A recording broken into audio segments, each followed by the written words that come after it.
लेकर आई हूँ आप लोगों के लिए एक नई कहानी जिसका शीर्षक है दान का हिसाब। जी हाँ, दान का हिसाब। और यह ली गई है आपकी पुस्तक रिमझिम कक्षा 4 एनसीईआरटी से। अब दान का हिसाब, इस वाक्य में दान का मतलब क्या है? दान का मतलब होता है अपनी कोई ऐसी वस्तु किसी ज़रूरतमंद को देना जिसे उसकी ज़रूरत तो है मगर वह खुद नहीं खरीद सकता। तो इस चीज़ को दान करना कहते हैं। पर दान तो हम अपने मन से करते हैं, उस चीज़ का हिसाब क्यों रखना? यही तो पता करना है इस कहानी में कि कौन कर रहा है दान और कौन रख रहा है उसका हिसाब। है ना बड़ा मज़ेदार शीर्षक। अब जब शीर्षक इतना मज़ेदार है तो सोचिए कहानी कितनी मज़ेदार होगी। जी हाँ, तो मैं लाई हूँ आपके लिए कहानी आपकी पुस्तक रिमझिम कक्षा 4 एनसीईआरटी से। तो चलिए शुरू करते हैं कहानी दान का हिसाब। एक था राजा। अब यह राजा कुछ अलग ही था। यूं तो वह अपने ऊपर लगदग कपड़ों पर हजारों रुपए खर्च कर दिया करता था, लेकिन जब दान का नाम आता था तो उसकी मुट्ठी बंद हो जाती थी। 1 रुपया निकलने में भी उसकी सांस अटक जाती थी। जी हाँ, ऐसा राजा था। अब उसकी राजसभा में नामी से नामी लोग आया करते थे, परंतु विद्वान, दुखी, गरीब, सज्जन वह लोग नहीं आते थे। क्यों? क्योंकि उनका सत्कार नहीं किया जाता था। एक बार उस देश में अकाल पड़ गया। पूर्वी सीमा के लोग भूखे प्यासे मरने लगे। ना एक अनाज का दाना था और ना पीने के लिए पानी। हर कोई हर जगह तड़प तड़प कर मर रहा था। अब यह खबर राजा तक पहुंची। अब राजा तक पहुंची ये खबर तो आपको क्या लगता है कि वह चिंतित हुआ होगा? जी नहीं। यह सुनकर पता है वह क्या बोला? ये बोला, ये तो भगवान की मार है, इसमें मैं क्या कर सकता हूँ?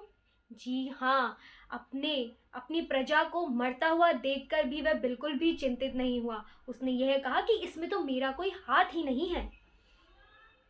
लोगों ने कहा, राजा कृपया कर राज भंडार से हमारी कुछ सहायता करिए। आप हमें कुछ पैसे दे दीजिए, हम विदेशी लोगों से अनाज खरीदकर अपना गुजारा कर लेंगे।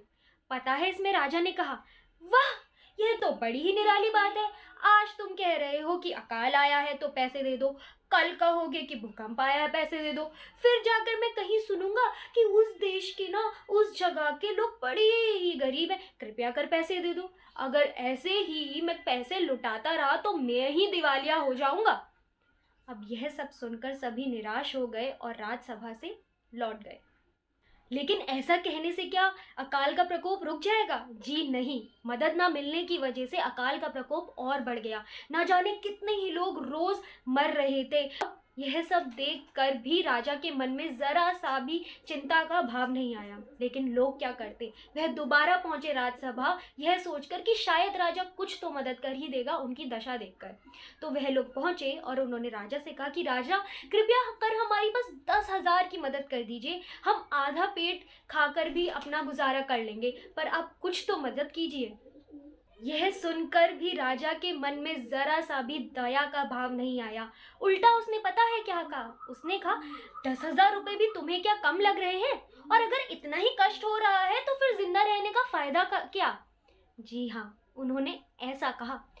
इसमें एक व्यक्ति बोला कि महाराज, राजकोष में इतना धन है कि लगता है धन का सागर बह रहा हो। अगर उतने में से एक आध लोटा हमें ही मिल जाएगा तो क्या हो जाएगा? तो राजा कहता, अच्छा, धन का सागर है तो क्या मतलब, दोनों हाथ से लुटा दूं, अपना पूरा राजकोष खाली कर दूं? इतने में एक अन्य व्यक्ति बोला, महाराज प्रतिदिन न जाने कितने ही पैसे सुगंधित वस्त्रों, मनोरंजन व महल की सजावट में लगते हैं। अगर उसमें से कुछ पैसा हम दुखियारों को मिल जाएगा तो हमारा पुण्य हो जाएगा, हम जिंदा रह पाएंगे और हमें खाने के लिए एक वक्त की रोटी तो मिल पाएगी। अब पता है राजा ने क्या बोला? अब राजा को आ गया गुस्सा और वह कहते, खुद भिखारी होकर मुझे उपदेश दे रहे हो? मेरा पैसा है, मैं उबाल कर खाऊं या तल कर खाऊं, यह मेरी मर्जी है। और अगर ज्यादा बोला ना तो तुम्हारे लिए मुश्किल पड़ जाएगी। इससे पहले ये वो यहाँ से खिसक जाओ। जी हाँ, राजा को इतनी सी भी दया अपनी प्रजा पर नहीं आ रही थी। अब राजा का गुस्सा देखकर वह लोग घबरा गए और वहां से चले गए। राजा हंसता हुआ बोला, हा हा हा, ये गरीब लोग पता नहीं अपने आप को क्या समझते हैं। 100-200 रुपए मांगते तो शायद मैं पहरेदारों की खुराक कम करके दे भी देता। जी हाँ, लेकिन मांग भी तो क्या रहे हैं, 10,000 रुपए। अच्छा, इन्हें पता नहीं क्या लगता है कि पैसे जैसे पेड़ में उगते हैं। मैं दे रहा हूँ इन्हें 10,000 रुपए। जी हाँ, अपनी प्रजा को मरता हुआ देखकर भी इस राजा के मन में जरा भी दया नहीं आ रही थी। तो चलिए आगे देखते हैं कि क्या होता है ऐसी जगह में जहाँ ऐसा राजा राज्य कर रहा हो।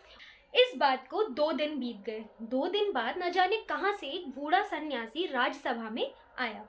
वह कहता, दाता महाराज कर्ण, आप तो महाराज कर्ण हैं कर्ण, आपकी प्रसिद्धि मैं पता नहीं कितनी दूर दूर से सुनता हुआ आ रहा हूँ।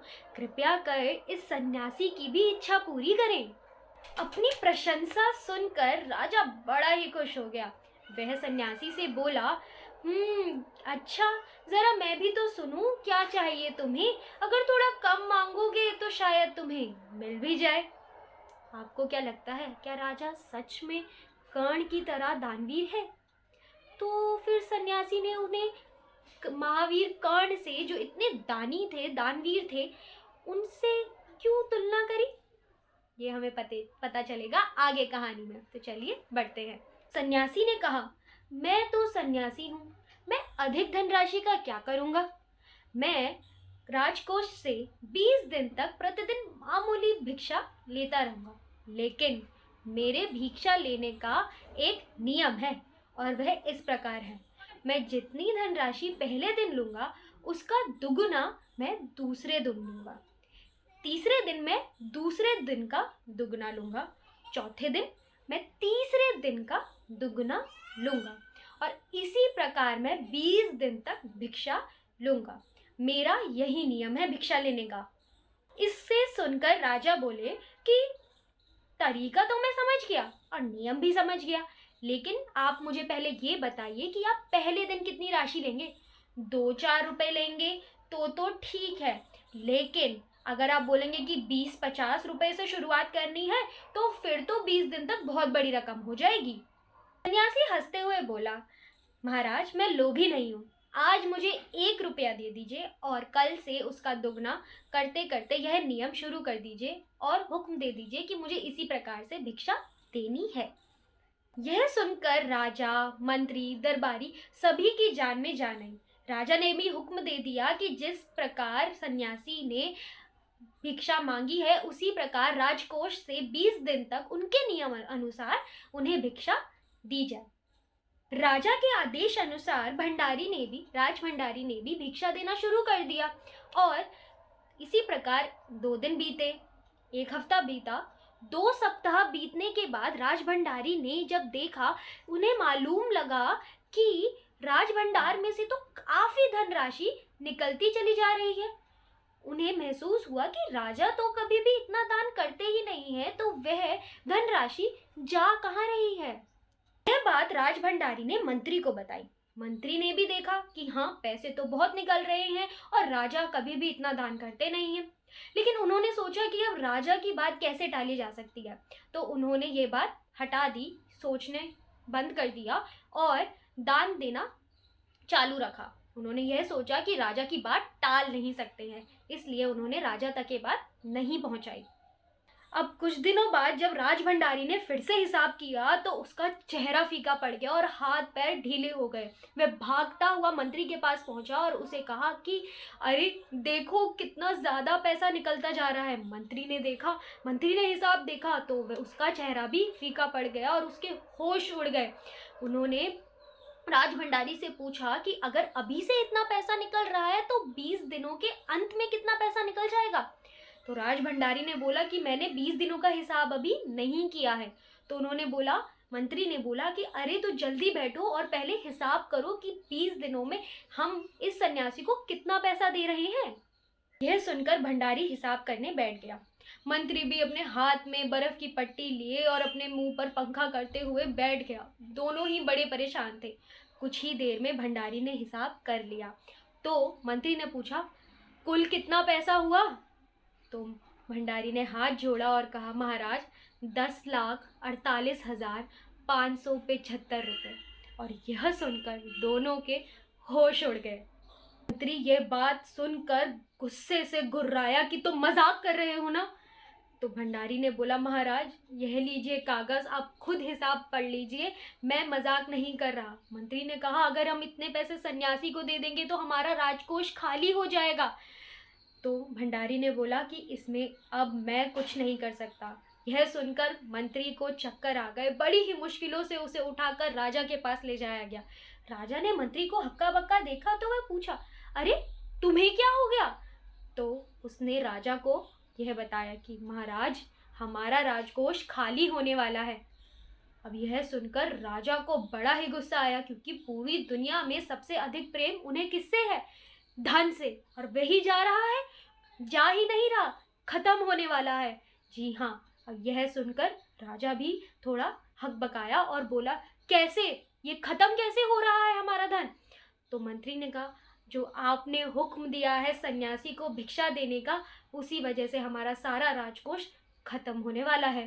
राजा गुस्से से बोला कि मैंने इतना पैसा देने का तो नहीं हुक्म दिया था, तो तुम लोग इतना पैसा क्यों दे रही हो सन्यासी को? तो मंत्री ने बोला, महाराज हर चीज़ आपके हुक्म अनुसार ही हो रही है। और दान के हिसाब का जो पर्चा था वह उसने राजा के हाथों पे थमा दिया।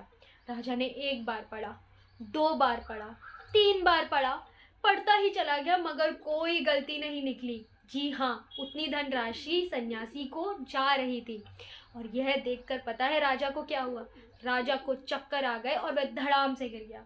बड़ी ही मुश्किलों के बाद वह जब होश में आए तो उन्होंने हुक्म दिया कि सन्यासी को उनके पास बुलाया जाए।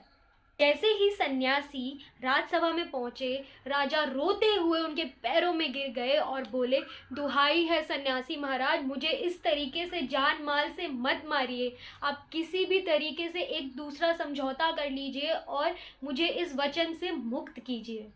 यह सुनकर राजा रोने लगे और सन्यासी थोड़े गंभीर हो गए। वह बोले, तुम्हारे देश में लोग अकाल से मर रहे हैं, तुम्हें ज़रा सी भी दया भावना नहीं है।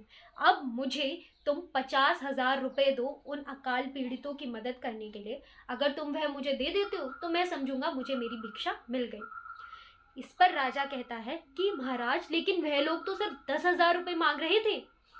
जी हाँ, वह अभी भी उसी बात पर अटका हुआ है। लेकिन सन्यासी बड़े ही गंभीरता से बोलते हैं कि नहीं, अब मैं कह रहा हूँ कि मुझे 50,000 रुपये चाहिए, इससे 1 रुपया भी मैं कम नहीं लूँगा, वरना जिस तरीके से भिक्षा चल रही है चलने दीजिए। उसके बाद राजा गिड़गिड़ाया, मंत्री गिड़गिड़ाए, राजसभा में जितने लोग थे सभी गिड़गिड़ाए, लेकिन सन्यासी बिल्कुल नहीं माने। उन्हें 50,000 रुपये ही चाहिए थे। अब जब वह सन्यासी नहीं माने तो राजा ने हार मानकर धनराशि 50,000 रुपये की धनराशि सन्यासी को दे दी। सन्यासी ने भी वह पीड़ितों को दे दी और यह कहा गया कि यह बात पूरे देश में फैला दी गई कि राजा ने राहत के लिए 50,000 रुपये राजकोष से दान किए हैं। और आपको मालूम है सब लोगों ने महाराज को क्या कहा? हमारे महाराज बिल्कुल दानवीर कर्ण जैसे हैं। जी हाँ, तो यह था कहानी का अंत। और क्योंकि पूरी कहानी में दान का हिसाब लगाया गया, इसीलिए इस कहानी का शीर्षक है दान का हिसाब। जी हाँ, कैसी लगी आपको ये कहानी? कैसी लगी आपको चतुरता हमारे सन्यासी की? और कैसे लगे आपको हमारे राजा जी? मुझे ज़रूर बताइएगा। तो चलिए मिलते हैं अगली बार एक नई कहानी, कविता या क्रियाकलाप लेकर।